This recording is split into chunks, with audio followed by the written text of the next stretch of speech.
Good evening, fans of the Southeastern Esports League. Welcome back to our broadcast of our Top 6 Rocket League playoffs, where tonight we will fill one of the two grand finals spots when all is said and done. I'm Mr. Bepic, as usual, joined in the booth by Mr. DJ TJ. TJ, my friend, how you doing?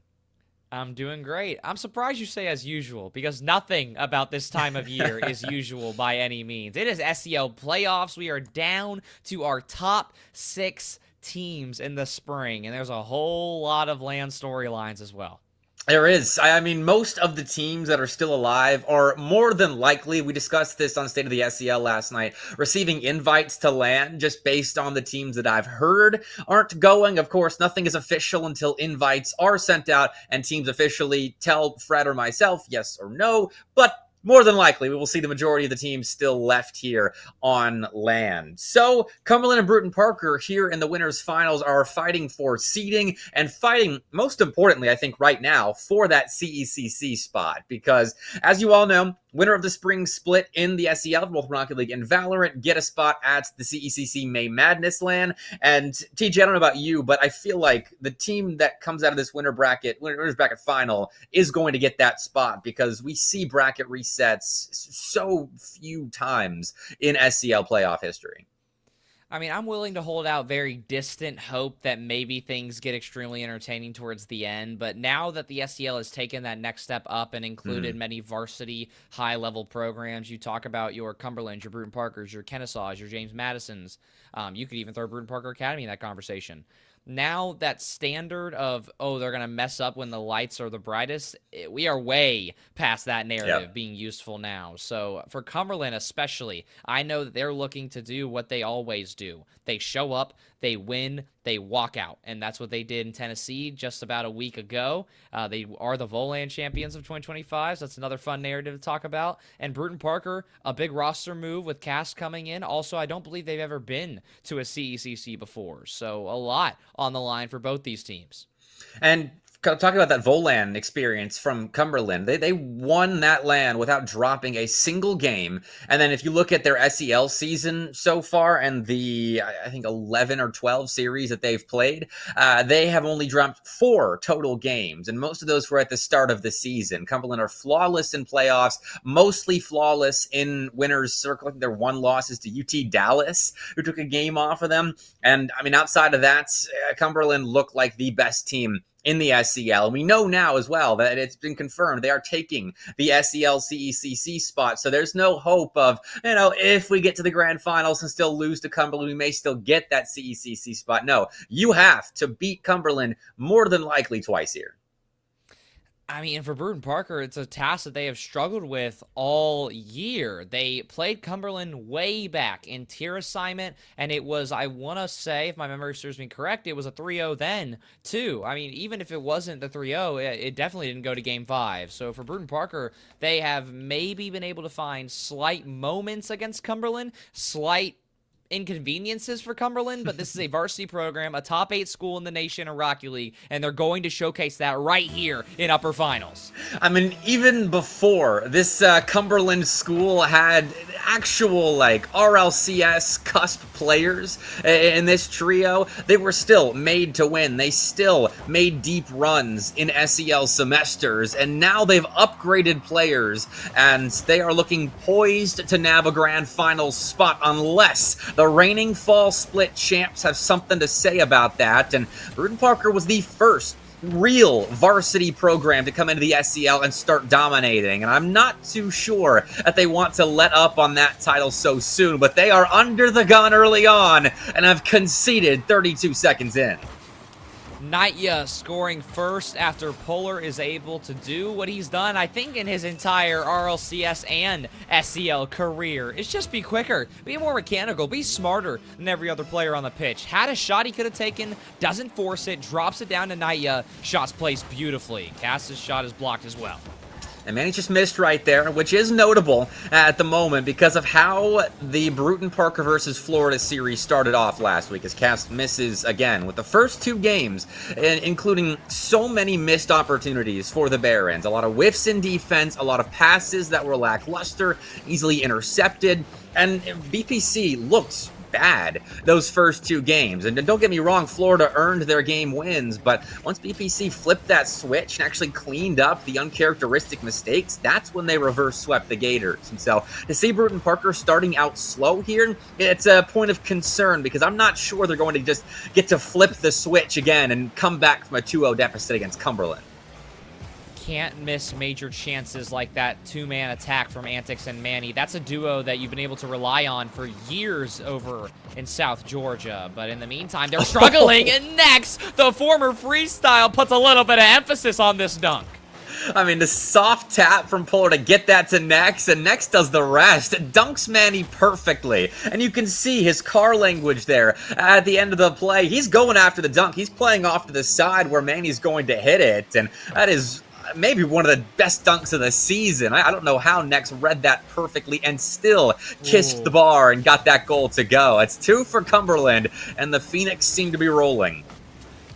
Ball will go flying off the side wall, but not exactly a lot of velocity behind it. Makes it pretty easy for Nex to force out an awkward touch from Antics, and Bruton Parker, as a unit, have gone under a lot of identity changes as a roster. Obviously, taking Milk out of the equation really made Bruton Parker step back, and they lost that edge on offense, but right now, they got nothing on defense. Now, they are a full circle at the moment. No edges here. They are looking flat, and Cumberland are exploiting every single gap. Another great shot by Nex right there, having both defenders kind of moving towards him, out of position just a little bit. And all he has to do is slot that shot. Again, just kind of kiss the ball and put it on the exposed right side of the net. And Cumberland, again, are showing that very early on in this series, they are hitting hard. All this talk about kissing the ball, but there is absolutely no romance between these 2 teams. It is dining and dashing right now for Cumberland. And right there, Manny forced up by Polar's presence, so he has to get rid of the ball, and Nex is completely ready for that. Great pressure by the Cumberland offense there on the Barons goal line. And they have 4, we haven't even touched the first half marker here in game 1. This is a hot start for the Cumberland Phoenix, and Bruton Parker at this point are just looking to kind of pick up the pieces and see what they can get here in the back half of game 1. Ball will fall back into at least somewhat Bruton Parker possession. Instead of Cass deciding to go back, he almost hit Nex directly on the nose there. Polar faking the pinch. Look for the bump on Antics, who finally gets a sliver of hope and momentum for Bruton Parker. That's a weak reset, though.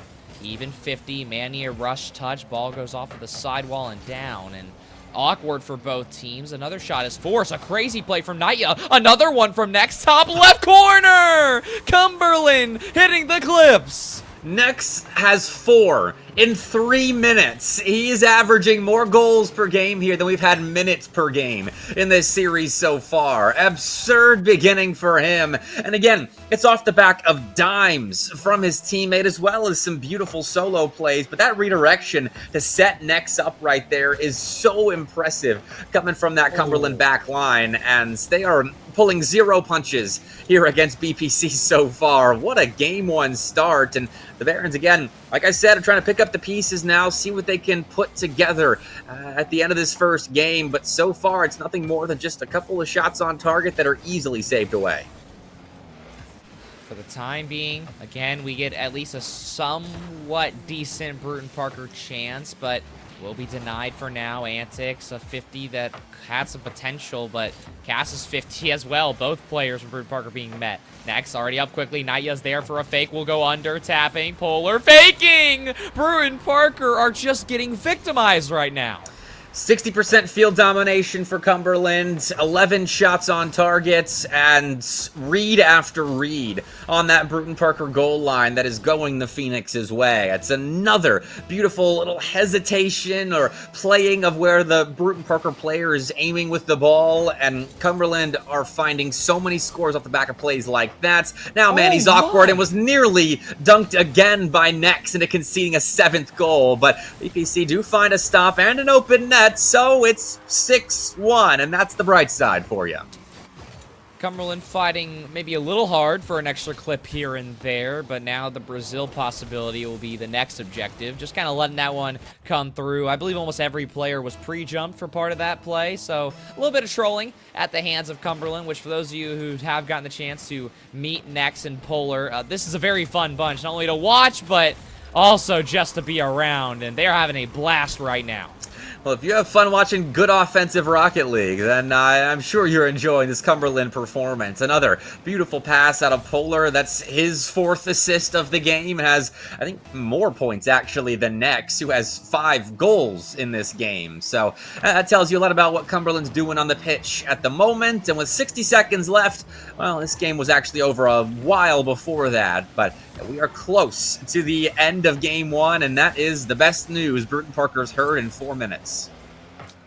Approaching that final 5th minute, which I imagine that Bruton Parker and the entire fan base is praying to see that clock hit 0 and just get a reset. But in the meantime, Cumberland almost do find one more, but it will be held off for now. Next, just trying to go ahead and keep wasting time, maybe looking for some sort of full field play. Will find Naya on the opposite corner, but I mean, I can't help but say this, Beppic. It's all just a formality for Cumberland. This game is already over, and it really felt like it was over since we saw the kickoff over at the very first millisecond of the game, and an 8th goal just to prove.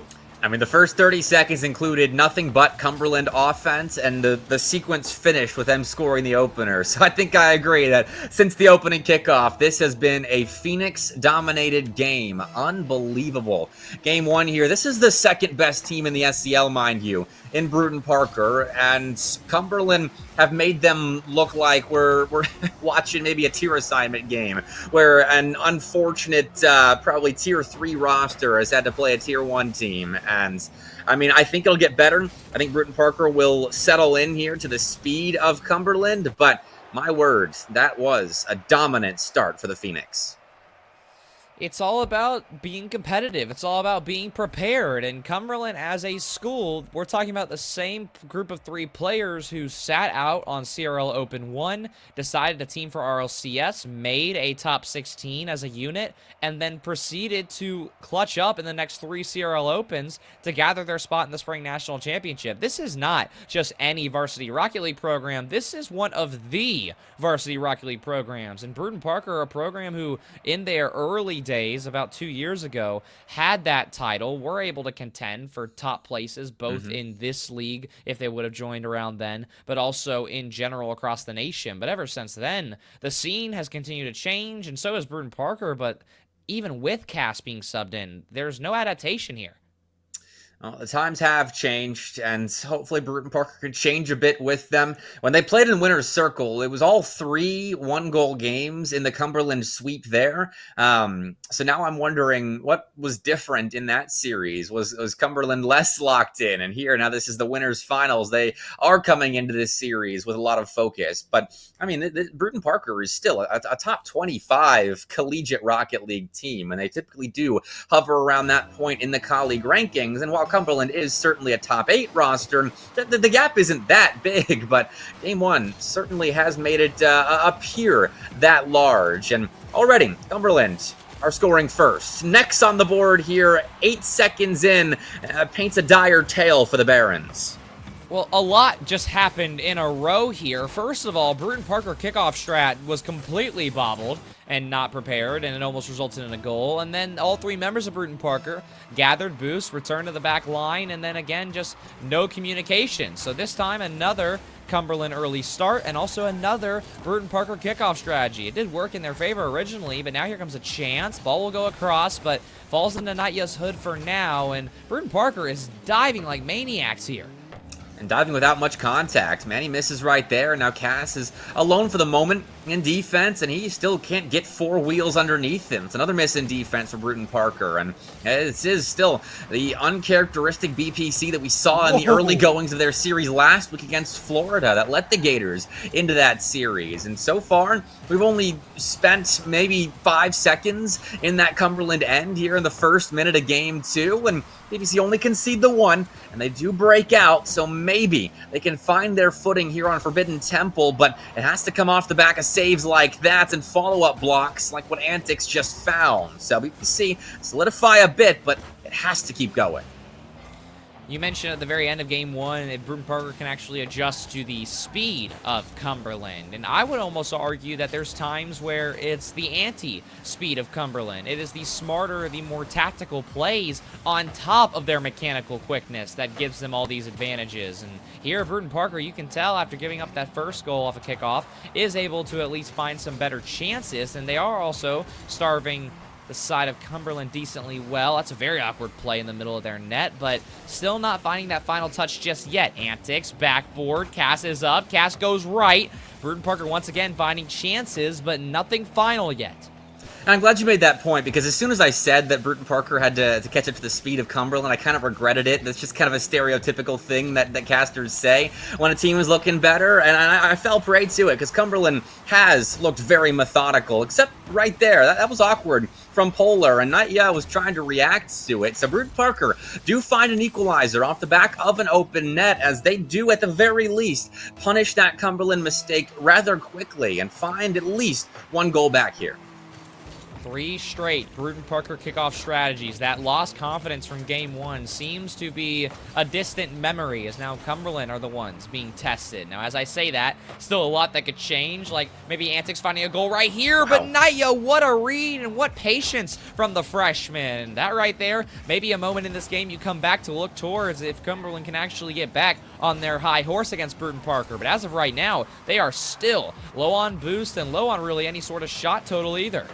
Nice 50s. Oh, almost gave Nightya a bicycle kick of a go-ahead goal for Cumberland, but it wasn't quite to be. Contact wasn't there, and BPC definitely are looking more effective in defense now. Better contact, better challenges, and clean wins as Cass finds a seam down the sideline of Cumberland, and will still have to fight for possession, but at least they're fighting at the midfield line instead of the goal line on that BPC end. We'll stay tied 1 apiece for now, as Antics has been taken out, so it's just Manny to buy some time, clear some space, and he does both of those phenomenally. Ball will go middle, Nightya in an awkward spot. Again, Cumberland really starving for any sort of boost, as now Polar, same scenario, no boost for him, does force Antics to give this ball away, but nobody's ready. Shot goes topside, will bounce straight down into the hands of what I thought was going to be Antics, but no, a hairline miss there from his car. It's going to be pretty dire in terms of Bruton Parker's total attack. Awkward call there, but Manny does go off and gets that boost. Antics was for his teammate. Read by a mile from Polar. Manny, an awkward rush play from him. Ball is tapped up above his head. Nightya waiting in the wings. Ball goes up. Cass will wait patiently, and that right there is the Bruton Parker I guess, change of pace that we've seen since the addition of Cass. Ball goes middle now. Cass is there, and as I bring up his name, he puts a shot on, but Next is able to hold it off for the time being. Antics under one. Polar's there to save, though. 60 seconds to go, and Bruton Parker's got a real shot. No kidding. And now Manny's looking center with Antics, but there's some speed for you out of Cumberland as Nex gets in the middle of that passing lane super quickly. So Cumberland can play some in the offensive zone.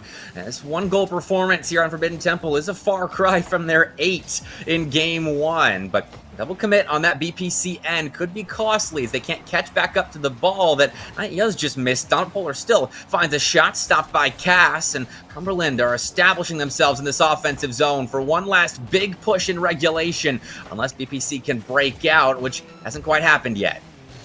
Great pinch from Antics as well. 30 seconds to go next with a very awkward play, but we'll try to find Naya. Cumberland looking rushed in their own half without a whole lot of Bruton Parker pressure. Polar missing that one. Naya off the corner. Antics has a 2v1. Has Cass in the middle. Musty flick. No double, though. Also, the flick is weak. Manny shot on. Too high. Cass for another one. Straight down. Naya has to be careful. Won't find the save. No shot for Antics either. Manny bumped up. This could go down the field if someone can keep it up. Antics will try to prevent that. Next, we'll do the opposite. Naya beating. Polar's got full boost. Calls Next off. Goes for the game here, but ball hits the ground. Bruton Parker, a slight scare there, but also one for Cumberland. We are completely even heading into our first OT. This is more like it. Maybe Bruton Parker was just adjusting to how Cumberland plays the game in Game 1, as they did have a matchup a couple of weeks ago in Winner's Circle, but now we're talking about a grand final spot on the line, and Bruton Parker have,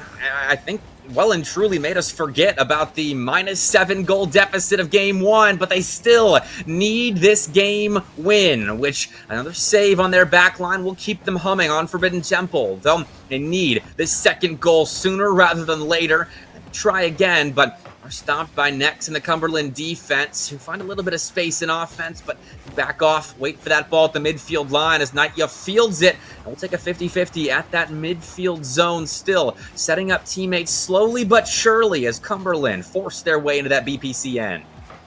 Manny bumped, Antics diving. We'll be able to find a touch as Polar does have some time and some room to work, but very little. That ball will come off the corner and back out towards Cass, who's able to beat Nex, but Nex didn't want the ball. He wanted the bump. Polar now, once again, a decent chance with full boost. Looking ceiling, looking double. Will go middle. Naya is there, but so is Cass. Absolutely sending that one away. Naya, not a lot of boost. Antics is there, but more giving away possession from both teams, actually, as Polar couldn't make sense of that one. Next, though, has the mechanics, has the ability to do something special here. Can't find it, though, as Cass survived the bump and finds an incredible save. Won't be able to find that bump in the meantime on the counter, but his teammates still trying to fill the gap. Manny doing his best to find his teammate Cass. Great 50 middle as well. Bumps coming through. Antics is completely off the play. Next, 50s will try to stay on and grab that corner, and Antics is there. Does stop for the time being. Cass is beat as well. It's very back and forth, but it's all in the Bruton Parker half. And Manny will take it out of the BPC half and let's put more pressure on that Cumberland goal now. Next, with a good save, we'll stop the first attempt on net, and that is the only attempt we've gotten in this sequence so far, though. The Barons will try once more. They're at the very least playing in that up front third of theirs, but Cumberland low on boost now. Will try and challenge their way out of defense, but they can't escape. Next again is required on the goal line, and Naya this time around is there, but he didn't end up making the block. It was Polar that came streaking back to stop what would have been a surefire Bruton Parker game winner against any lesser defense in the SEL. But Cumberland are finding massive saves to stay alive in this one, though BPC piecing together a passing play forward have opened up the nets and nearly, but not quite, won this overtime. Almost 3 minutes of extra game time in Game 2 here, and we're no closer to a winner. Got to be kicking yourself slightly if you're Bruton Parker after that last decent shot miss. Could still find more as they've continued to show, as Manny will also continue to prove, as Naya very awkward there. But in the meantime, Nex is able to stall. Ball is off the corner. Cass is there to go play off the pass, but him and Polar both Europeans missing. Now Naya, even 50. Antics is there. Will not be bumped as well. 30 boost and a double. Looks for more. Bumps a player. Polar by himself. Wins the 50, but Manny is there. That is a third-man confidence play from Bruton Parker. They have completely changed their style, completely changed their ability here, but this touch needs to be made. No read comes through. Cass will come in for the save. Antics across to Cass, who will try to make it all happen on his own. This play off the corner. Naya can't stay. Polar is there. Manny looks for a pass. Has a teammate in that corner. Cass, 0 boost though. Can't stay on. Polar faking. Manny there to stall for the time being. Nobody, though, for Bruton Parker there to follow immediately until Cass is there. Has Antics. Antics on the net! And Bruton Parker wipes the slate clean from game 1 and finds a wild almost 4 minutes of overtime. It took so many different ideas in offense and so many defensive transitional stops there in Parker, but they do erase that game 1 loss that I'm sure is far from their memories now. 12 shots on target to Cumberland's 14, but BPC in defense looked so improved. Better reads, better team plays to break out of defense together. And going into game 3, my optimism for the longevity of this series is restored now. That's the BPC that I've grown accustomed to seeing since the spring split of season 4, and I'm excited to see what they can do going into game 3 if they can keep up this level of creativity all around the pitch. I mean, I feel like I blinked and I missed everything. My last words before game 2 was that Bruton Parker was struggling to adapt, and I am eating well on my words after that. Bruton Parker managed to not only come out and actually set the pace early, well, not early after the Cumberland goal, but after that managed to set the pace. But also mentally, this team was able to completely shut off game 1. Pulled out multiple kickoff strats, which one of them did, I would say, directly lead to their tying goal. I mean, it took a little bit after, but that pressure is something that cannot be measured in terms of value to Bruton Parker. They were very lucky to come by it in game 1, but now they're able to at least mold it in their favor. And Cumberland, I don't want to say fell apart, but really looked soft on the defensive end. It almost looked like there was a lack of trust across the team from game 1. But now, as I mentioned earlier, that slate is completely clean, and Bruton Parker could be on the verge of switching this series and flipping it on its head. And now it's Cumberland's turn to adjust to what BPC is doing in offense now. The several options that the Barons are flexing, I think, in that Phoenix end to confuse the defense a little bit. If they've got a passing option, they're always taking it. Sometimes it will be solo plays or at least delayed passes to teammates. And I think that kind of dynamicism has leveled them up in this best of 5. So game 3, we'll see what happens now, but it also is occurring to me, this is on a slightly lighter note, I think this is the first time that we've had a half of a lobby filled with Europeans here, as Cumberland have 2 of them, and Bruton Parker with Cass have their 1. So we're changing, I think, the complexion of the top of the SEL, at least on the Rocket League side, because we have had European Valorant players play in previous seasons, but that's a little piece of history here in this winter's finals. I mean, history is being rewritten as we speak as well. Cumberland have showed up and dominated, and you even mentioned it before that they said they will be taking the CECC spot. Not they're hoping to, they will. And this first goal puts them right back on track to do so. And that's an easy one for all of the creative ideas that have been required the last game and some change now into game 3 in order to break through both back lines. That one is a rather simple one as Cumberland catch BPC out in transition and then double up off the kickoff. It's a second for Naya here as that ball just falls perfectly out in front of several Cumberland players. I mean, it's not even a really poor showing for Bruton Parker. Cass is barely, maybe by half a car length, too far up. Antics makes a really good ego challenge against Polar, but then it 50s directly in the hands of Naya. So a tough one to give up for the Barons, but in the meantime, they can get it back right here. That ball goes top right. This one will go bottom right, or sorry, top left to bottom right, but regardless of placement, Bruton Parker do find a goal.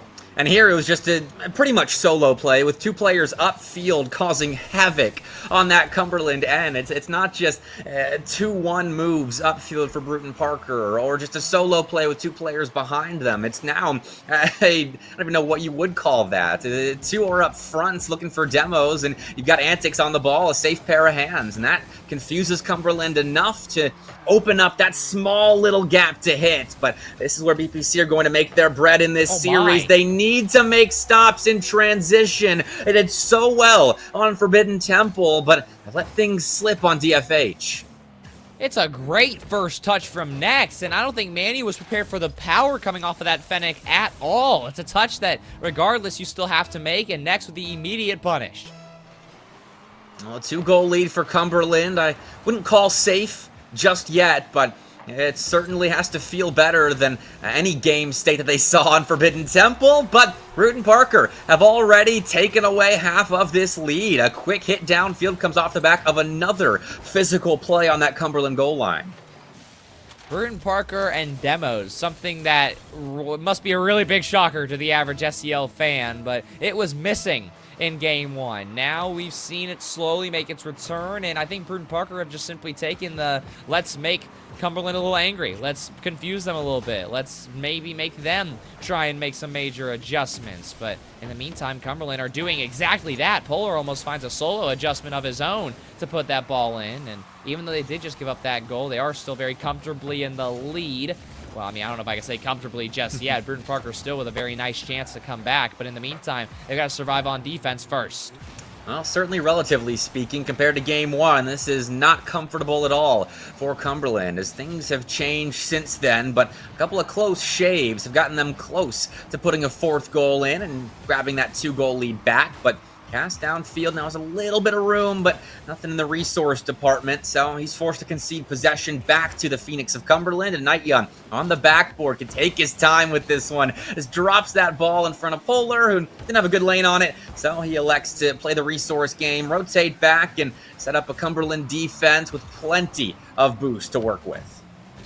This ball goes flying, and Next did have a chance to get the counter going, but Cass will instead get it down to a teammate. Antics has to be careful with that touch, though. Manny is able to stall out even more time than he was. 50 comes through, does bait out too. Cass still at his flip. That shot is on net. Next just barely rotates his hood around to find that one. Manny, middle. Teammate is there. Antics can't find it. Polar is there instead. Demo comes through. Huge from Bruton Parker. Cass is past 2, but Naya able to very quickly intervene and intercept. Antics, a very awkward first touch, but works wonders for him on that counterattack. Not sure how intentional that was, but you'll take it. Manny bumped off the play. Fake comes through. Polar not fazed by it at all. 90 seconds to go, and Bruton Parker needs to find something quick because it feels like with every passing minute, they lose more and more offense. Things are getting weird, but the Barons are seemingly embracing that, trying to play a lot of improvisational Rocket League upfield and trusting their ability to make snap reads in transition defense. So I'm glad they are sticking to their guns in that sense and trusting themselves, even with the occasional misses and misreads we've seen on their backline when getting back in transition. They're still playing upfield aggressively and trying to force Cumberland to make errors of their own on the goal line off the back of that. But even with all this possession, they are still down by 1:45 seconds left, and with some creativity of their own, the Phoenix break out temporarily, and upfield next to the midfield line will guard possession well, wasting clock here and trying to get game 3 over the line for the Phoenix.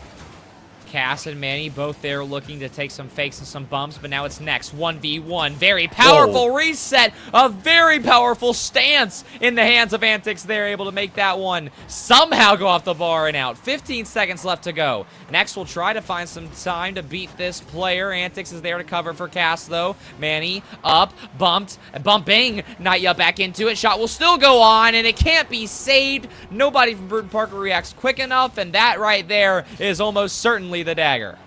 Off the back, I think of a boost steal right there. Cumberland build towards that fourth goal and the insurance policy that should secure their Game 3's future. But Manny was boostless, had to go up with, I think, maybe 25 in the tank right there. Was obviously short on it. Did well to get that bump, but the ball was still in a very scoreable position for Cumberland. And off the back of that 2-goal lead, they secured Game 3 with a couple of seconds left, and now are back out in front, but it's by no means the dominant step forward that we saw earlier in the series. Cumberland are having to scrap for every little score, well, maybe save for one each game, as Bruton Parker still aren't completely set in transition every single time. But hey, these are close games now, and Bruton Parker have a way to win this series yet. If you were making predictions back at home as an analyst, I think this right here is a scoreline you would expect. It's Cumberland maybe having some moments against a top 25 team in the nation and Bruton Parker, but at the end of the day, that skill gap between the top 8 versus the top 20, top 30, etc., is a lot larger than you would think compared to like almost any other esport or almost any other traditional sport. And Cumberland makes sure that you are going to be aware of that gap by the end of this series. Granted, Bruton Parker playing above their pay grade right now. I really am looking to Antics to continue to be the most consistent, most dynamic member of this roster that he has been so many times before. But it's going to take a total team effort, and I would even argue a total team peak for Bruton Parker to take a game and go to 5 here. I definitely think a lot of Bruton Parker's defensive work hinges on Manny staying consistent. I mean, Cass and Antics, we know what we're going to get out of, but Manny has had some misses in this series that have led directly to concessions against Cumberland, because that's what will happen when you're whiffing in defense and making misreads. And so Manny has to step up for his roster. He's done extremely well offensively. His on-ball play has been pretty good, and it's what we expect out of him. But when it comes to reads like that, he's been a little bit less consistent. So he's got to play up here for his Barons. And for Cumberland, they need, I think, to continue to enforce their leads. Even if Bruton Parker start knocking at the door of leads gained out of Cumberland, if they can just keep scoring those 1 in 5 transition plays, then they can get this series over and done with rather quickly, as there you go, 46 seconds in, the Phoenix hit first. If I had to be a betting man in this situation, I would have probably guessed the next was going to go for that redirect. Seems like a very freestyler-esque play from him, but that right there is what Cumberland does. They make the smarter play. They drop it down, and Nightya, a very talented shooter in this series, slots that one for Cumberland's first. And as we settle in here to what could be the closeout game of our winners finals, we do have confirmation of what our next stream match will be, as Kennesaw State grabbed a forfeit win against Florida. We'll talk about that on State of the SCL or other podcasts. But JMU swept Bruton Parker Academy. A 3-0 win there, eliminating one of the 2 Baron rosters still in the SCL playoffs. So James Madison and Kennesaw State will take each other on for a spot in the top 3. A great showing from James Madison, one that was lacking ability as well. That was with Tyler in the lineup, and it was 0-1, 0-2, 2-1, all 3 games in favor of James Madison. So, to Bruton Parker Academy, there is still a lot of hope for that roster if they are able to maybe get a lucky spot in LAN to join their A team, or maybe even find their way into next SEL season. But for James Madison, a big win in their LAN hopes. That does confirm UNC Charlotte as a top 8 team in the SEL, even without competing in the spring split. But that's a discussion for our break between Match 1 and Match 2, as Bruton Parker have locked us back into this winner's bracket finals with a strike from Antics. This is the play from Antics that I was referring to before this game. He needs to be perfect. He needs to be consistent. He's got to be the rock of this team. And that right there, you might only get 1 or 2 chances, and you can't give up anything. And as I hype him up, this one is thrown away into Nex's hands. Oh, what a clean flick right there. Beats the one guy that he had to beat to score that second goal, and the flick is perfectly timed. So Bruton Parker are caught out for playing aggressive defense off the kickoff, and Cumberland, again, punished those minor mistakes. They're so clean with it. And Nex has been a star in this series. Ball thrown down onto the Cumberland defensive half. There is still 3 minutes left to go, and Bruton Parker's control this game has been notable. I don't know if it's better than that Game 2 win that they found yet. We will have to see if they're able to actually convert it into offense, but that right there is a very egregious demo play from Bruton Parker, a throwback-esque demo from Bruton Parker, but I don't know if that previous style is going to save them, because even with all that, they still don't develop major pressure just yet. Nice read right there. We'll toss a little bit of confusion Bruton Parker's way, and Cumberland off the back of that will set up another opportunity. Miss in defense. Almost gave Nex a third for the Phoenix, but Manny makes up for it with a quick reaction there on the near side as that shot came out of nowhere. And Cumberland are knocking on the door of another insurance goal with a couple of minutes left. And in this closeout game, every single score matters. Bruton Parker need to break out of defense without conceding here. Otherwise, it could be their upper bracket lives on the line. Naya waiting on Antics' play, and it will be over one. Bumps Polar as well, but Nex able to stall it out for the time being. Polar in a very awkward spot in this backboard. Could have been a shot for Bruton Parker, but milliseconds is the difference for the time being. Manny sealing down to Antics. The dynamic duo almost finds each other again. Next, we'll pass this one to Antics. Ooh. Wrong color cars here. Cass faking will look for the correct one, but no Baron's middle after Antics is bumped out. Manny has to be careful here. Another very aggressive third-man play. Polar could end it right here and now, and there is still time left to go, but that's a big score. It is so clean. This 50-50 goes horribly for Bruton Parker, and Polar gets all of that shot, reading it off the side wall to a T. And Cumberland, again, with the smallest gap to work with, score an insurance goal with now 80 seconds left on the clock between them and a grand finals berth. Pass down to Manny. There is still room for one of them to go, but no boost for them to work with. Manny will actually be able to grab that corner, surprisingly. Now it's up to Nex, though, with a full air dribble. Does get the reset. Naya's able to get a pinch as well. This could be another shot. Nex will look for a crazy redirect. Decides to go off the ceiling looking for Polar, but in the meantime, it will just have to be a awkward 50. 50 seconds to go. Nex tries to do another dagger goal for Cumberland, but maybe they won't need it if the Bruton Parker defense can't translate into offense. Antics, though, gives Cass a chance, and as I say it, Bruton Parker makes it close here in Game 4. Just like in the last game, BPC are hanging around. Doesn't matter that Cumberland have a multi-goal lead in the final minute. Bruton Parker aren't the type to just lay down and die in any game. As this series win, we talked about it at the start of the stream, is massive. Whoever gets this best-of-5 win has to lose 2 consecutive best-of-7s against the eventual challenger from the lower bracket of these SEL playoffs in that grand finals. So, and one more goal required. BPC to extend this series a little bit longer, but Cumberland still are so close to the grand finals, I'm sure they can taste it. Almost a double commit there from Cumberland, and they are very close to this grand final, but they're not out of the woods just yet. Naya will try to find that path. Ball goes down, and it is absolutely ripped from an own goal here. That is heartbreak for Bruton Parker, and I believe Cass couldn't even control his car if he wanted to here. Oh, I think he realized too late that he was not making that read. Didn't have to either. Had a teammate going after it, and I'm pretty sure Antics has that read himself. So Cumberland, with a little bit of wizardry, grab a fourth and look to secure a spot in the grand finals. BPC need one now. That shot's off from Manny. The ball's cleared by Cumberland. They will claim a spot in the grand finals after one of the most dominant seasons in SCL history. They've dropped just one game in SEL playoffs and will await whichever team emerges to challenge them from that lower bracket, and it might take a while. Back-to-back 4-2s. That was the expectation that I, again, will state that many of us expected.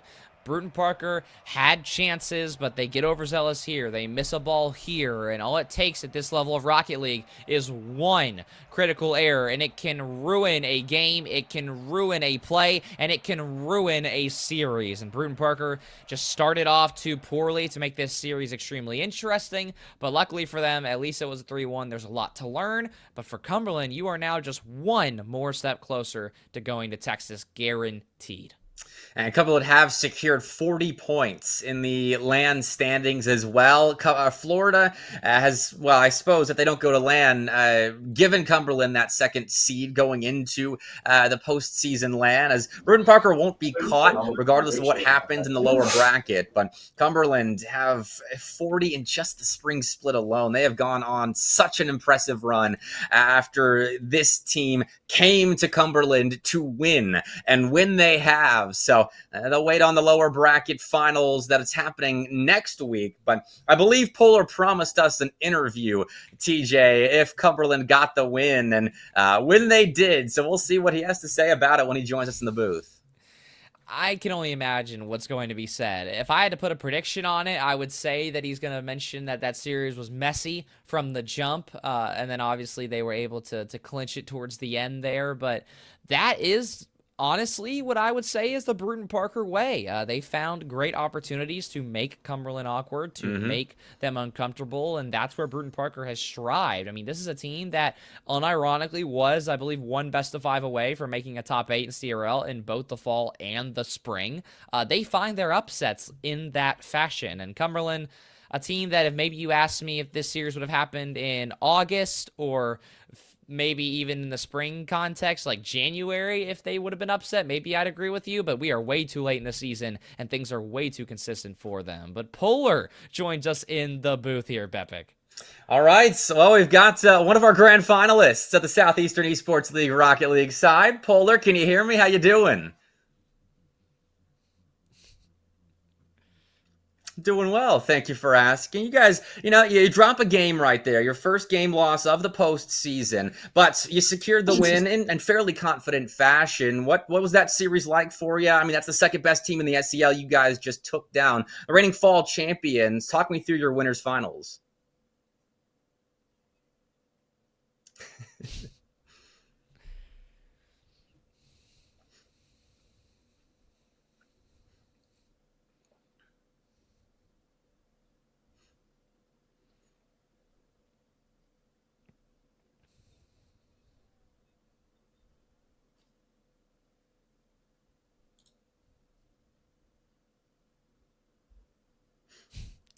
Polar, it's good to see you, buddy. I think this is the most professional setting that we've ever been in a call together for. So I'll save all the antics. But jokes aside, going against a team like Bruton Parker, you guys have only played them in SEL. I did not see any previous results in tournaments or anything like that, and you can correct me if I'm wrong, but did you guys know what to expect out of this roster ever since they replaced Milk with Cass, or was it just let's show up and worry about our game?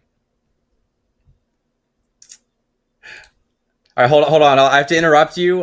Polar, make sure you're unmuted in vMix. I don't think the stream can hear you right now. Wait, hello? Can you hear this? Is that good? Okay, you're good. Good. There you go. All right, so restart the answer to that. Yeah. We don't really think about it. I mean, being in CRL, obviously we made nationals, so we're quite used to just kind of playing the top of the top. So when it comes to playing a little bit lower tier teams, it's kind of just making sure we come in and kind of just play our game on the day, regardless of how the other team's going to play. Makes sense. So then another somewhat matchup-oriented question. In the bottom side of losers now, you're looking at Bruton Parker, who you guys just matched up against. You're looking at a Kennesaw State roster that is rumored to be subbing in Flitz for Shady. And then obviously James Madison led by Pigeon. Is there a matchup or a team there that you guys would rather see make it out of losers, or is it just 3-0s, or I guess 4-0s in that case across the board no matter what? I mean, I'd love to see James Madison make it out. That would be that'd be pretty good. Appreciate the boys over there, but I mean, if they're subbing in Flitz, Kennesaw's gonna be a force to be reckoned with, I will say.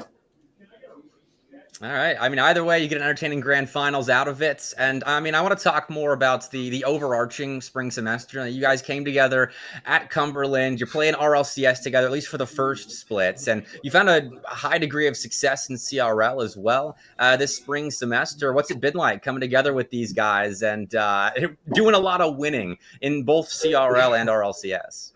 I mean, I can definitely say it's better than last semester. But I mean, I think just coming over here, I think just the environment of just Cumberland overall and the way that kind of we're treated has kind of just helped kind of level up, at least me and Nex, our game's leveled up a lot more since coming here, and I think just the environment and the way that we're treated has kind of made playing Rocket League a little bit better to play, right? It's easier to play. I'm more motivated to play, and I mean the guys are great. We have our tips in game and our issues, but I mean we seem to be beating every team. That's not a Concord, St. Clair, or Northwood. So That's a pretty good batch of losses on your resume, alongside a whole lot of wins. Polar, well done. Congratulations on the grand thank finals you, spot. And thanks for joining us in the booth. appreciate it. All right. Well, that takes us to a quick break here as we set up Kennesaw State and James Madison. Coming up, our lower bracket semifinal to see who clinches top 3 in the SEL Rocket League Season 5 Spring Splits. We'll see you after a quick break. As always, thank you to MSI, our proud sponsor of SEL Rocket League.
Welcome back to the SEL playoffs, where Kennesaw State and James Madison are battling it out either way for the best results in school history for either side, which they've already achieved, but a top three is pretty legendary in SEL postseasons. You get to the podium and you are heralded. So both of these schools have a big chance to earn at least a bronze medal and a shot at a grand final spot against Cumberland next week. But they need a win here, TJ, and this ought to be one of the closest matches we get all season.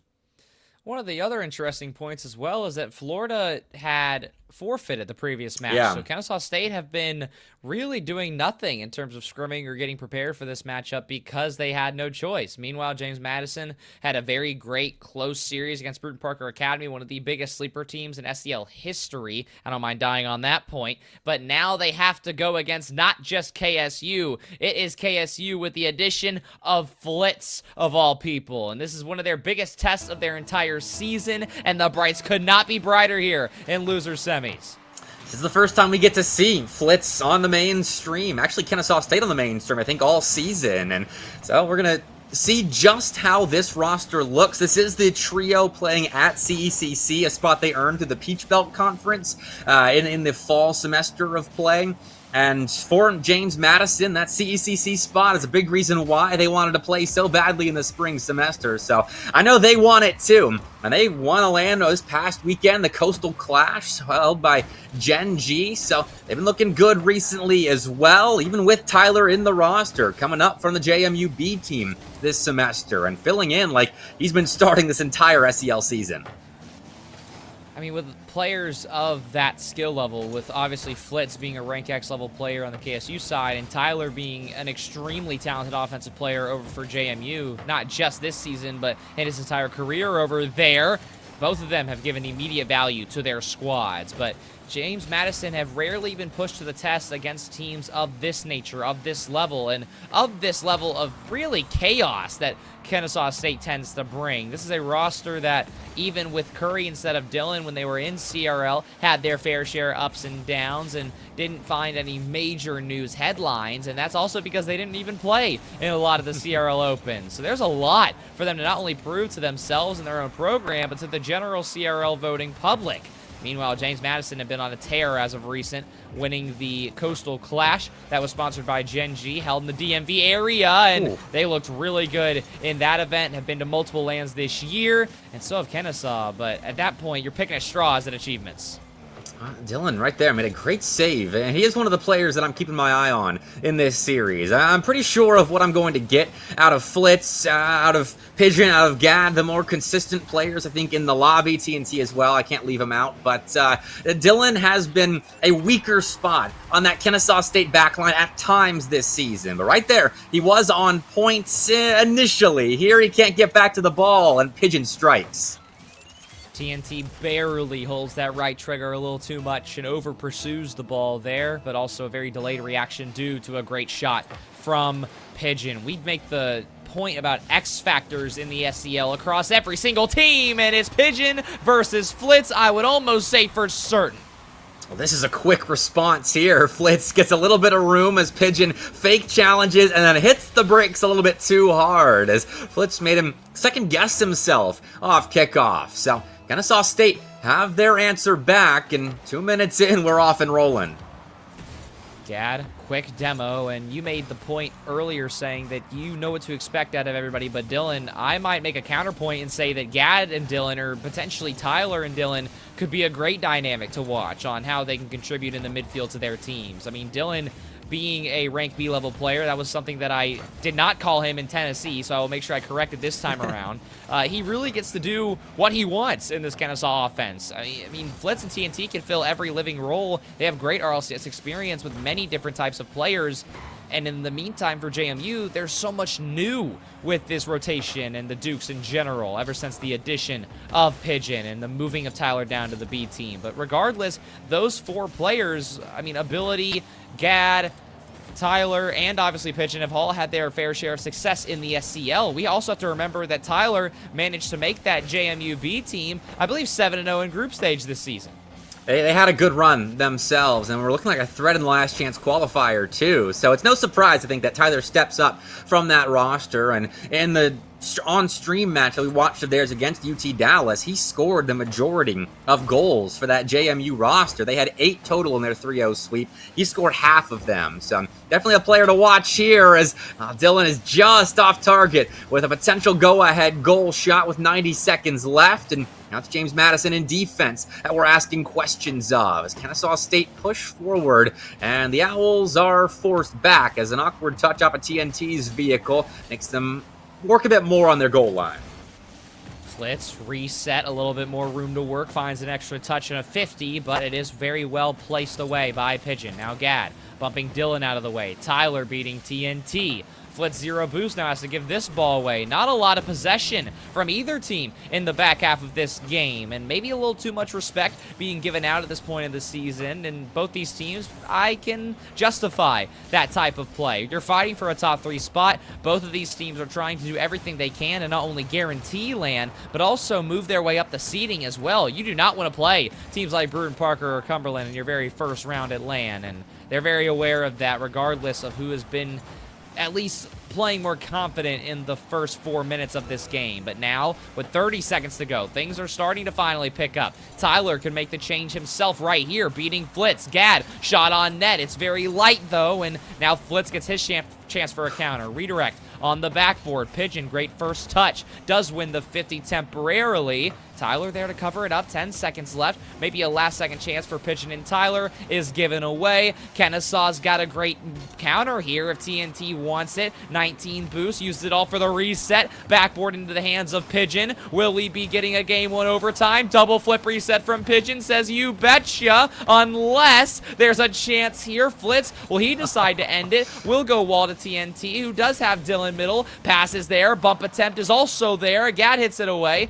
Flitz will not hit it down. Ball is not going to be dunked either. Tyler has no boost. Ball goes middle. It's going to be tapped very far away. Ball will finally not hit the ground once again. Now it will, Bepic, and I'm talking up a storm here. How did that stay up for so long? Yeah, I've come back from my 15-minute break. You know, it's only a 2.5-hour shift to the SEL, but we still get 15-minute breaks occasionally, apparently, as neither side wanted to let this game die. But 10 seconds into overtime, it's Gad signing off on game 1 just like that.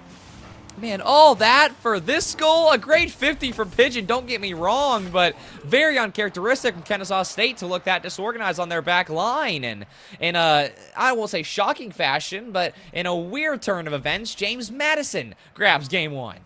I mean, good start back and forth for both sides. I'm a little shocked to see James Madison with that many more opportunities to score than Kennesaw State, because in possession, I mean, I've got the numbers, felt even, 55-45 in favor of JMU, but Kennesaw State still had plenty of time spent in offense, just fewer attempts directly on net, and then they had to withstand so many direct attacks on their goal by James Madison, Pigeon especially, and that's a bit of a difference. There were some double commits on that KSU back line with Shady in place of Flitz, the 2/3 KSU B team roster. I've at times been extremely critical of their defense because it feels like there's no trust occasionally, and it just falls to pieces in moments where it really shouldn't be if you're playing as a regular composed team. So for Kennesaw State, I'm seeing some inklings of that in this series, but for the most part, James Madison just had to wear them down with a lot of time there in game 1. You mentioned earlier about James Madison's game versus Texas Dallas, but we did not talk about when Flitz subbed in the very first time in these playoffs, which was losers round 2 against UT Dallas. That series did go to 5, and Flitz was actually live streaming that match. And all those problems that you mentioned with this team and their chemistry, there was a lot of question marks around those issues in that series, and it almost came down to a point where Texas Dallas actually upset Kennesaw State, even with Flitz in the lineup. So no matter how much star power that the names of Kennesaw State brings to the table, considering they're the kings of the state of Georgia as well, there is still a lot to be figured out with this team's dynamics, and they also obviously are off to a bad start early, and against James Madison, they're not going to give you chances like maybe a struggling Texas Dallas did in losers. Off the sidewall with some space for Kennesaw State to make a transition play happen, and Flitz, he is so consistent at getting so much power with a little bit of room off of a sidewall play. That's something that I've coached A-team against the Kennesaw State A-team a couple of times now, and that's what you have to play against, is just really strong counterattacks with getting a lot of space in a little bit of time, which James Madison has here. I thought Kennesaw State was establishing themselves offensively, and then out of nowhere, they put Dylan in an awkward spot, and JMU have an easy cleanup with that pigeon bump. Gad with the overtime winner, also the very first kickoff goal here, a minute in to game 2. And not to say that it was a kickoff goal, because obviously it was not, but it had the same type of energy to it. Dylan caught in an awkward spot, tries to double jump his way, I believe accidentally side flipped into that ball, and after that, that's a clear mistake that James Madison very rarely miss out on. That passing play, a great chance for James Madison as well, but nobody from Kennesaw State's defense made the bold move to go. Pigeon, massive free jump to give Gad some chances here. Tyler, shot on! Shot well placed! Shot extremely accurate! James Madison's cooking an offense here. That challenge from Pigeon is pristine, going high on the attempted Flitz air dribble bump, and that sets up Gad and Tyler to cap off that play with a goal where they just had a little bit of space in the corner, but that's enough to develop a pass and shot, and the Dukes now have a multi-goal lead in game 2, and after a tense first game of this set, I'm sure that's a welcome sight, and this one especially, as Tyler scores an open net, as they're downfield. I think Pigeon nabbed himself a little bit of a tag, and that was enough for the open net to be secured. What a bump from Pigeon. Perfectly timed it into Dylan's diagonal flip, and it actually put him on 2 wheels. I don't know if we've seen that on mainstream this season, or maybe even at all in the fall and the spring. So a huge play from a very talented addition to James Madison. And you want to talk about if we had a Rookie of the Year award in the SCL? I mean, Pigeon's working for it right now. No kidding. I mean, we've got a lot of good rookies, especially in the spring semester as well. It's kind of absurd how we just elevated the level of talent in the league out of nowhere. I mean, Pigeon getting recruited by James Madison has elevated this team. They were a 9th through 12th place team in the fall playoffs, a first-round exit, and now Pigeon has elevated them, if this result keeps on heading the direction it is right now, to a top 3 team in an SCL that has improved drastically from just the fall split here of Season 5. So, a big-time move for James Madison, paying off big time, as they've got a 3-goal lead, but there is still half a game left here in Game 2. Last game was extremely close between the two teams, but now I think we officially enter what is Kennesaw State's breaking point, and you might know Gad's right there. You also might know Dylan and Flitz's, because what in the world was this 15-second stretch? Well, Kennesaw State saw Gad's open net miss and raised them a defensive meltdown. A double commit right there will give Pigeon the easiest rebound of his career. Just has to hop back up to it, and JMU are well on their way to securing game 2 here. As, you know, I said there was half a game left here moments ago, maybe setting up a comeback for KSU, but they're doing that in defense. It ain't happening. Well, the point I was going to make was, now that JMU is actually starting to get momentum, what can Kennesaw State do to actually combat it? They've got the talent. There's no question about that. They got the experience, again. No question about that. But in terms of the execution, it has been just more than lacking. It has been concerning at this rate. And now 4 goals into a massive swing, momentum-wise, in Game 2. Can they make a comeback? Tyler will deny the first attempt. Gad will deny the next. And Flitz has to reset. Goes for the psycho, or the pass away. Interesting move here, but double commit will come out from KSU as well, and I don't think there's a whole lot of communication being made at all between the Owls, and as I say that, I take it right back. Flitz is able to find one with TNT.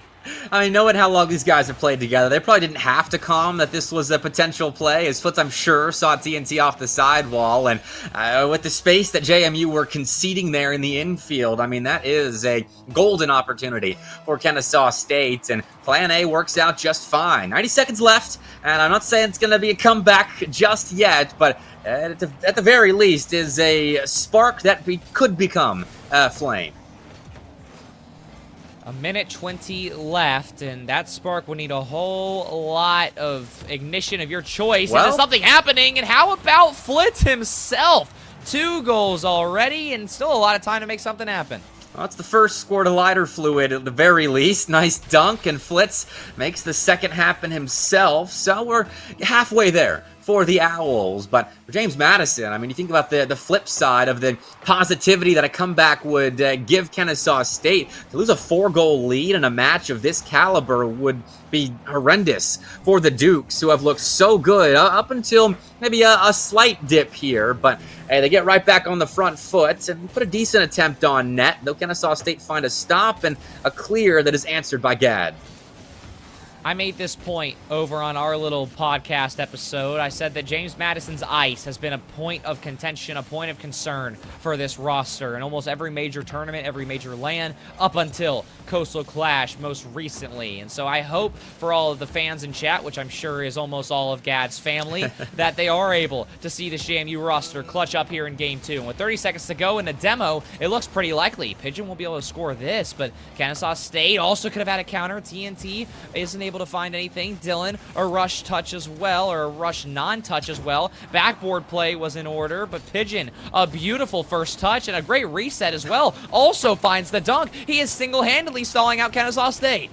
That's mental. It kills so much clock, and a good 50 here is all it takes for James Madison to secure Game 2. Got scary for maybe 30 seconds, but after JMU found higher quality offense and weren't conceding off kickoff, they were able to get Game 2 over the line and take themselves a 2-game advantage off the back of very different wins. A short overtime and an extremely close Game 1, and they came out on top of, and then, I mean, here, same amount of really the shot difference. I mean, double digits for JMU, just 4 for Kennesaw State, and a multi-goal win this time around for the Dukes. I'm not even sure if I know where to start, because with Kennesaw, I've already made this point. They have everything they need to actually make the adjustments, and it seems so simple. I mean, me and you have both coached Rocket League teams at very different levels, and when an issue is as glaring as communication, as execution, as your first touches, it's not an easy fix, but it's a much simpler fix compared to the rest of what you could have to do. And especially when you have leaders on your team like Flitz, like TNT. I don't know what's going on between this game here before we go on sweep watch for Kennesaw State, but everything almost needs to change for this team, and they need to start putting it back to JMU. I mean, their counterattack potency is probably the brightest spot for the Owls at the moment, as their defense did crumble a bit there in Game 2, and then moving forward into this third game, they're going to have to step it up in that regard, but James Madison have done a lot to exploit and exacerbate those issues. I mean, the pigeon bumps upfield have been phenomenal. Tyler, again, is doing everything he has to in this lineup to find success. Well, except for that, that's 2 misses, 2 crossbars hit, but it sets up the eventual score, and that's how James Madison is playing right now. Everybody's doing their job, and if someone comes up short, there are 2 other guys ready to pick up the slack.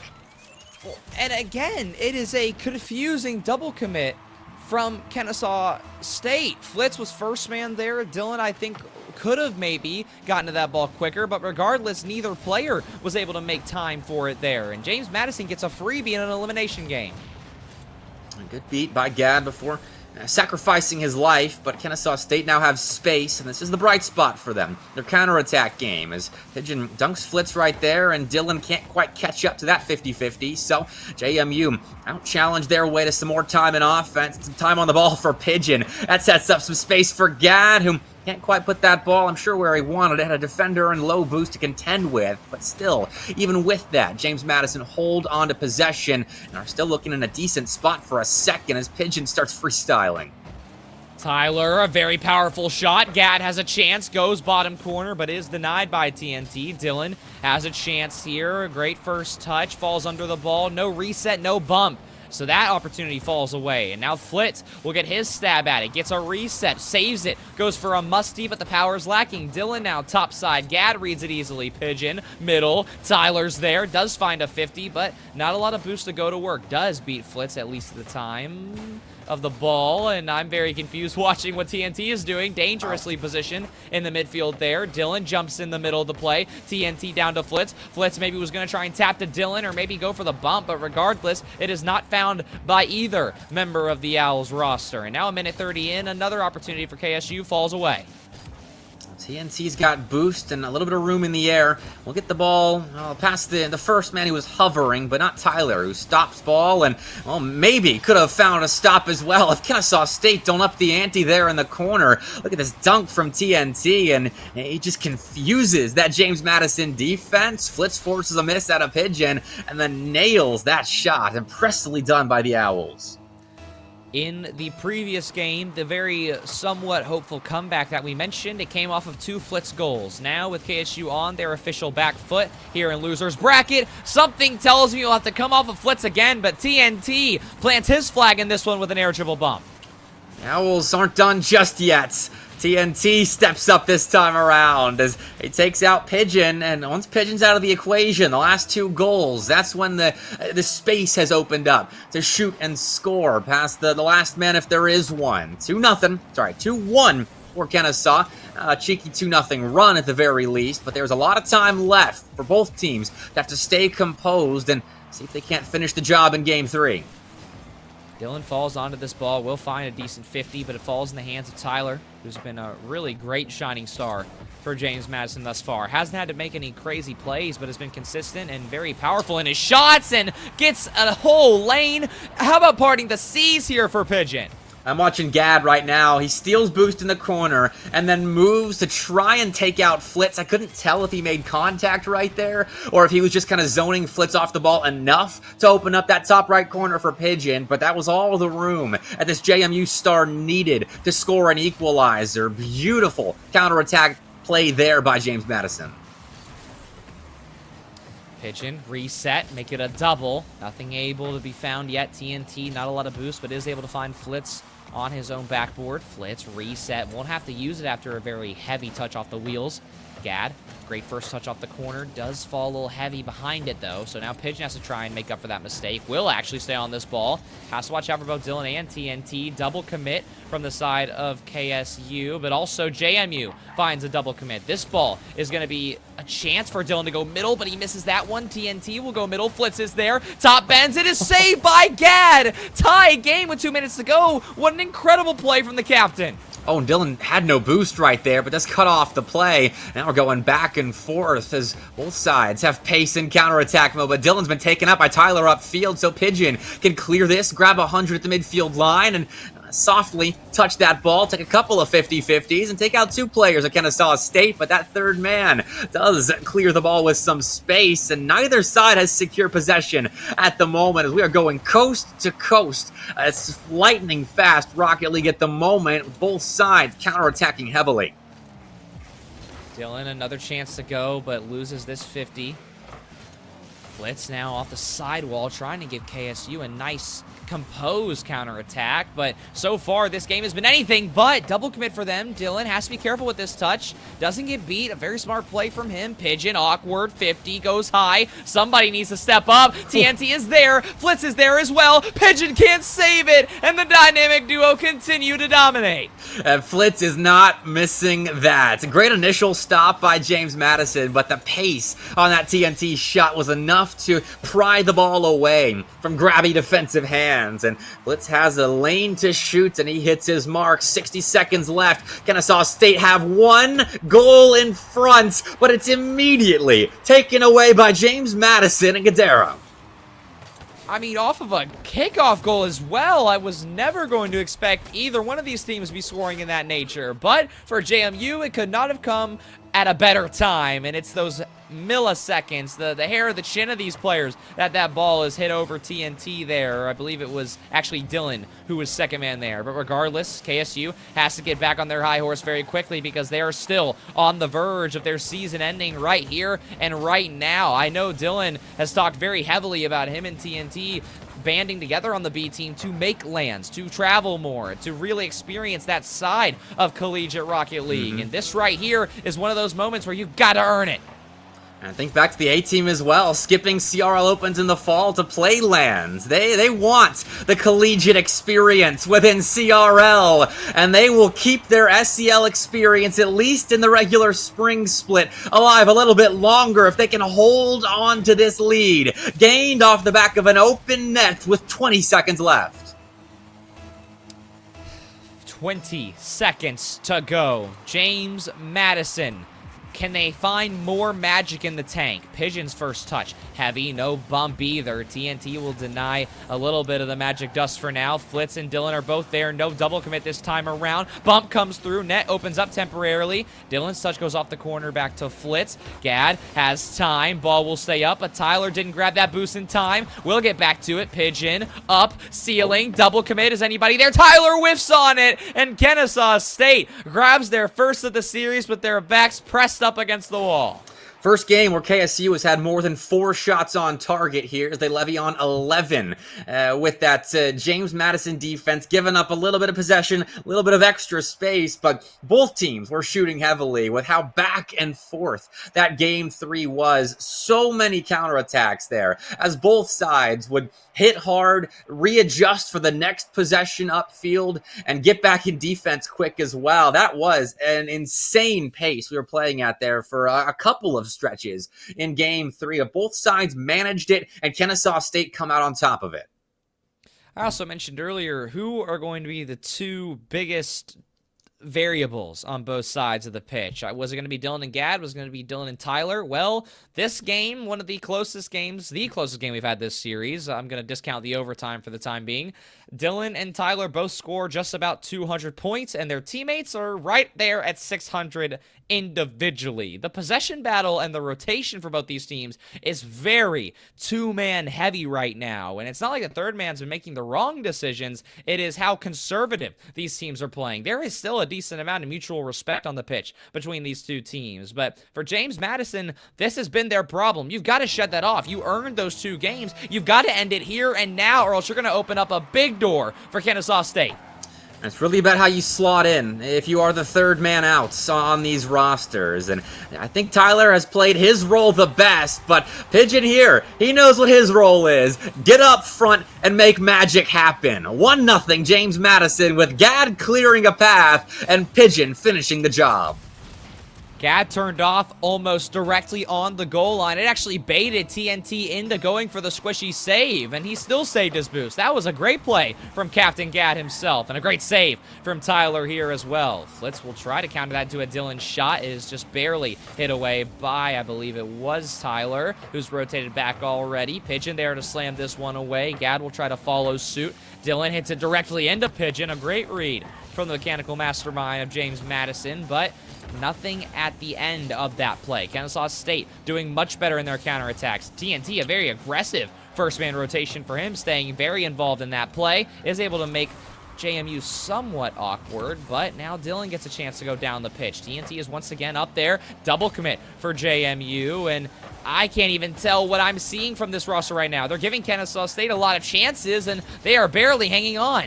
I think a double right there was a product of TNT, again, moving upfield looking for demos. Tyler maybe sensed, he probably had a different viewpoint on it than I did, but TNT was upfield, and if he makes contact with Gad right there, it's to be a more dangerous counter. I'm giving him the benefit of the doubt with that double, but it has forked over possession here for the last 15 seconds or so. We'll fight over it now at the midfield line, but KSU seem to come out on top of that momentary battle, though it's still not established possession again, as Dylan's got no boost, so he'll take a little bit of control and set up Flitz to knock the ball back into Dylan. A little bit weird there in defense, but no harm done. We've stayed in the corners and the sideline for the last 45 seconds. Dylan, a great pinch off of Tyler's hood to stall some time for his teammates. Gad, a very heavy first touch. Dylan will take advantage of. Now Flitz, double to find the potential first goal for KSU this game. It will just barely go off the corner, however, as now Flitz might get another chance at it. Nobody pushes immediately. It's off the side of the post, and it will not bounce in, and it will not be followed. Kennesaw State, once again, knocking at the front door, but nobody is answering. Flitz will get another chance, maybe faking for Dylan. That's exactly the play call, but shot is weak weak and shot his middle. Dylan goes for a demo, can't find it either. Pigeon playing the slow game right now. Dylan almost finds a shot through it all, but finally, a ball will be sent flying to Flitz and a temporary reset for both teams unless KSU goes for the three-man passing play. They almost find it off of TNT's hood, and now I believe we will get a reset. This is a save, but no! Dylan and TNT turn right back around, throw it right back on net, and they will try again. The deep bag of passes that Kennesaw State has here, and they needed every last one of them to beat James Madison, who made a ton of great stops on their goal, and they've got 4 this game on Kennesaw State's 8 shots. But right there, it was that extra pass off of Flitz that set up Dylan well for a strike, and he nails his shot, almost follows up, but he sets Flitz up for the go-ahead goal out of the Owls. Again, they're not dead yet. They've got their sights set on Game 5. Gad had the pre-jump. I'm not sure what happened in the air there, but couldn't get back to the ball. It's a nice air dribble from Dylan, and TNT was waiting in the wings. Didn't even have to bump anyone. Dylan did it himself and Flitz an easy tap in. That's 2 goals in a row for KSU. And again, I hate bringing up this point because I know there's a lot of JMU fans in chat, but their clutch aspect of their gameplay has struggled this season. And for their sake, I pray that it comes back at the right time here with 2 minutes to go. But TNT reset, catch, incredible clip here. You can't do much against that. That is impeccable out of TNT. I mean, often overshadowed by Flitz being on the A team, but this is why Kennesaw State's A team has been at the top of CRL for a while now. Everyone in this Owls program can do stuff like that, and that's the sort of goal that will ignite a team that maybe has struggled at times in this series. But a 2-goal lead with 2 minutes left is certainly the most comfortable that Kennesaw State's been in this set yet. 2 minutes to go and a 2-goal lead to play off of. It is a dream scenario for KSU, who had their struggles in the first half of the series, but since then it has been anything but. As now Dylan will find TNT on the sidewall. That is going to be past Gad as well, and JMU really haven't found a lot of success on offense this game. That's a great clear from Dylan as well to saw out the attack, but Pigeon now has a chance off the ceiling, looks for the reset, looks top bends, opens up a lane, double commit for both Gad and Tyler. They will both miss. JMU once again throwing an opportunity away. Dylan to Flitz. Flitz looking under Pigeon. That 50 is not one. Pigeon, a heavy touch. TNT gets one for free here. We'll look maybe for somebody downfield. Gad has to be careful, does double, but somebody's there. It's Dylan looking middle, a pinch shot goes on net, just barely pushed off, and KSU has all the timing, all the control, and all the possession unless there's a counter right here. Pass will set up Tyler for a hard hit backboard. Sub 60 seconds now in Game 4, and again, Kennesaw State don't play too much time in defense, though Pigeon's bested Flitz, goes off the ceiling, has Tyler to shoot, and Gad to blow TNT to smithereens. 3-2, James Madison are still kicking. Tyler had an open net. It's purely thanks to Gad, and what he's done all series is clear a path and go to work. Now, with 40 seconds to go, can James Madison find another earned goal? Can they find one without the demo plays? I would imagine Kennesaw State has to be ready for them now, but as I say that, this was going to be awkward. Tyler does find a bump, steals the goal away from Pigeon as well, but look at what JMU have done here. I know it's in his name, but TNT's been blown up twice here on important concessions by Kennesaw State. They have been caught out by 2 big-time explosions on their goal line, enforced by Gad and Tyler. 3-3. Blink and you miss it. JMU might have a lead, but Flitz is back for a save, low on boost, but he gets it clear to the midfield line and sets up his Owls for a big-time exit from defense. James Madison, 1 goal away from clinching a spot in the top 3 here in the spring after going out 9 through 12th in the fall. KSU making their debut here in the playoffs of SCL. 1 game away from going to Game 5 and being 1 step closer to making that crazy land run, to making the dream come true, and to being top 3. But they've got to survive for just a little longer. Ball hits the ground. We go to overtime once again, and I hope this one's longer. It took 9 seconds earlier to find an answer to our game 1 overtime, and Flitz will try to do something similar just on the opposite end of the pitch. Off the backboard, Tyler misses, but Dylan was expecting to make contact, so it's a whifty that works out in JMU's favor. A temporary clear is returned to sender as TNT finds one right back, and the Owls get back to hitting hard in offense. Dylan reset off the ceiling with TNT in the wings, who gets a great redirect touch there, and JMU struggling for a little bit of possession and boost early here, but are surviving in the midfield. TNT, sidewall read, will come through back to himself, but isn't able to get to it just yet. Pigeon, and one, reset, won't be needed. Oh, it's open. Net is open. Tyler to call game! And that he will! The Dukes progress and move on! Oh, Dylan was the third man here, and Pigeon out 50s him. Tyler hits his shot, and that is it. The comeback staged by Kennesaw State has only seen the scaffolding put up. It ends before it really gets going, and James Madison are a top 3 SEL school. And Pigeon drops 950 points. 6 saves, 1 for 3 shooting, 3 assists. He truly made it all happen for the Dukes. And Kennesaw really had us believing in the comeback there. But JMU, I think, escaped with one there.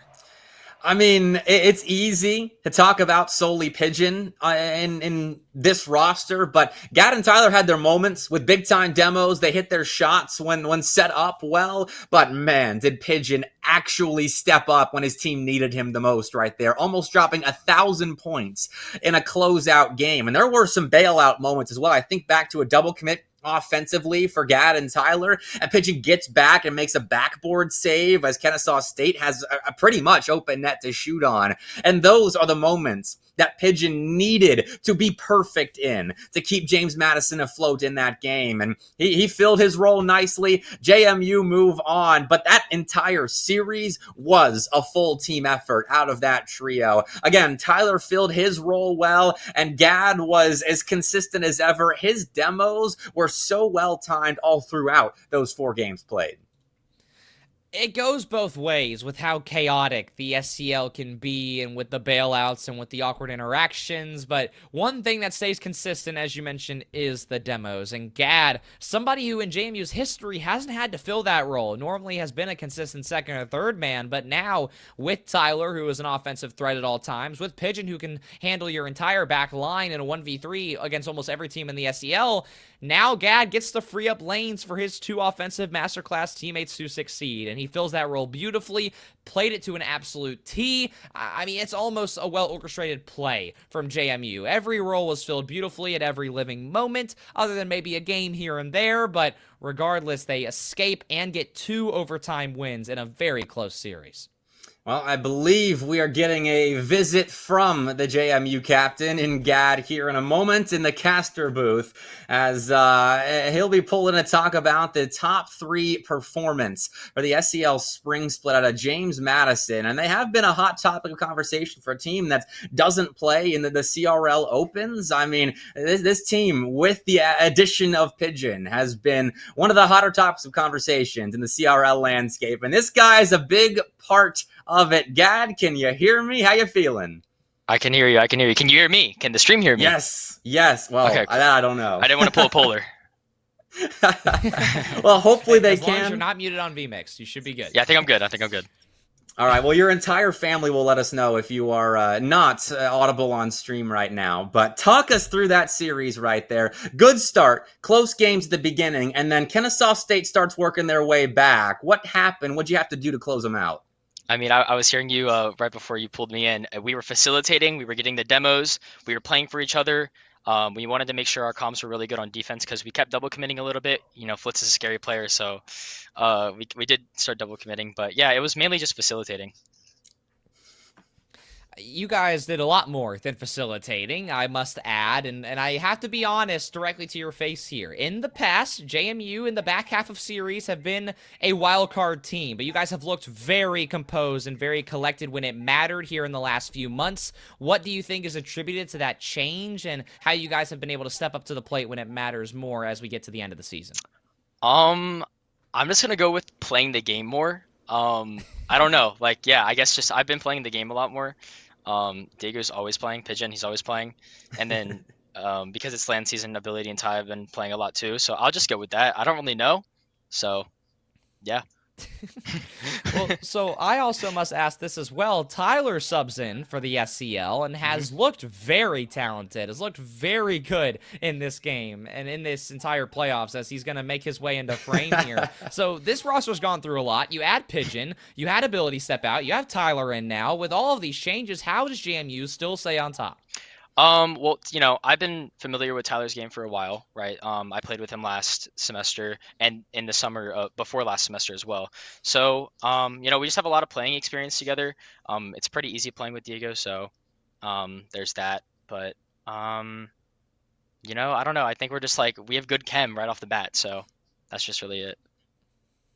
And I suppose my last question for you is something about this team's ceiling, no matter who you're playing with. I mean, it seems like Tyler or Ability, as the third in this roster, you guys are still ticking along at the same sort of speed that you were going previously. And I mean, I know you've got a big series win over Missouri coming up in CCS playoffs, obviously SEL LAN, the rest of SEL playoffs. Where do you see this team's ceiling as? I mean, I know what Pigeon brings to the team, but as a unit, how far can you guys go in your respective competitions here?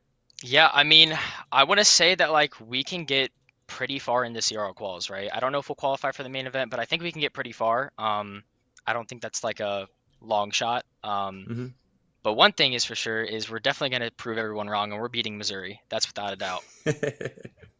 I hope so. I hope so. I was getting a lot of flack for that pick. But hey, you guys will hopefully be at the SEL LAN. You've got a matchup against Bruton Parker coming up next week for a spot in the grand finals of the spring split at the very least. What are your thoughts on that matchup in the lower bracket finals? Yeah, I mean, Bruton Parker is always going to be a tough opponent. Manny's a great player. Antics and Cass are no slouches as well. We played them in our group stage, and we thought we could have had it. It wasn't our day for sure, but they were also just playing good. Bruton Parker is a very consistent team. So, yeah, it's going to be tough, but I'm hoping for a good series. All right. Well, good luck next week. Congratulations on your win this week. Thanks for joining us in the booth. And thanks to the entire JMU roster for joining us in the booth as well. Of course. Thank you so much. All right, TJ, that's the end of our penultimate regular season stream. I can't believe we've made it through week 9 now of SEL Rocket League, sponsored by MSI. And we've got our top 3, Cumberland, Bruton Parker, and James Madison. Did you foresee that as the third team here? I'd have to go back up and pull up my predictions. I do believe that I had James Madison in losers semis, but I believe I actually had Florida coming through losers and making it through there. So to James Madison, I am pleasantly surprised, and you can't help but love Gad. He is too nice for me to sit here and say that this team has issues and this team has chemistry problems, because no matter what, you can tell from the moment that we saw them pop up on camera, it is smiles. They're all sitting together. They were watching the NBA in the background there in the middle of their series. That culture that James Madison has built is something truly admirable, and I'm very happy for that program as they continue to find more results. It just seems fun to compete under the James Madison banner. And so I'm sure that has been one of the many parts propelling them to success in many a league this spring semester, and hopefully many more a LAN to come. But that does do it for week 9 of SCL Rocket League. Congratulations again to our top 3 playing in our finals week next Wednesday. Make sure you are right here for that. Follow the SCL on all platforms, the 3 T's of social media, Twitter, Twitch, and TikTok. Of course, we have Valorant tomorrow at 7 Central. Scott and Dallas will be taking you through, I believe, another James Madison series as they take on the Cumberland B team in Valorant semifinals. So make sure you're supporting them if you're a JMU fan too. Of course, State of the SCL is next Tuesday at 7 Central with Scott and myself breaking down all things Southeastern Esports League. But that does it for me, TJ, and Shaka in the booth. Thank you all so much for watching this week of SEL Rocket League, and we'll see you tomorrow for Valorant.